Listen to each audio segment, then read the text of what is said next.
আমাৰ কি হয় কেতিয়াবা ধৰি লওক আমি যদি বেছি মছলাজাতীয় খাদ্য খাওঁ বা আপোনাৰ বেছি তেল মছলা দিয়া বস্তু খাওঁ তো তেতিয়া আমাৰ কি হয় বুকুখন একেবাৰে জ্বলা বুৰা কৰাৰ নিচিনা লাগিছে বুকুখন আপোনাৰ বা আপোনাৰ গলতলগি অহাৰ নিচিনা লাগিছে আপোনাৰ তো তেতিয়া আপোনালোকে কি কৰে এণ্টাচিডৰ বটল হওক আপোনাৰ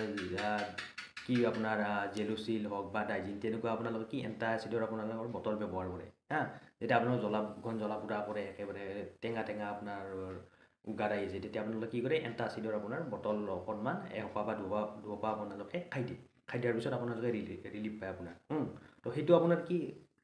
পাৰ্মানেণ্ট আপোনালোকৰ কি চলিউশ্যন নহয় আপোনাৰ যেতিয়া আপোনাৰ তেনেকুৱা হয় তেতিয়া আপোনালোকে এণ্টাচিড খাই দিয়ে কিন্তু বেমাৰটো আপোনাৰ কমি নাযায় আপোনাৰ তো আপোনালোকক মই এটা ঘৰুৱা আপোনালোকক মই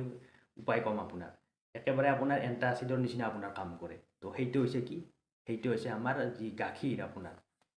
ঠাণ্ডা গাখীৰ আপোনাৰ তো আপোনালোকৰ যেতিয়া আপোনাৰ বুকুখন জ্বলা পোৰা কৰা বা টেঙা টেঙা ভাৱ আহি আছে তো তেতিয়া আপোনালোকে কি কৰিব এচিডৰ সলনি আপোনালোকে অকণমান একাপমান আপোনালোকে ঠাণ্ডা গাখীৰ আপোনালোকে খাই দিব এই ঠাণ্ডা গাখীৰো আপোনাৰ এই এণ্টাচিডৰ নিচিনাই একে কাম কৰে আপোনালোকে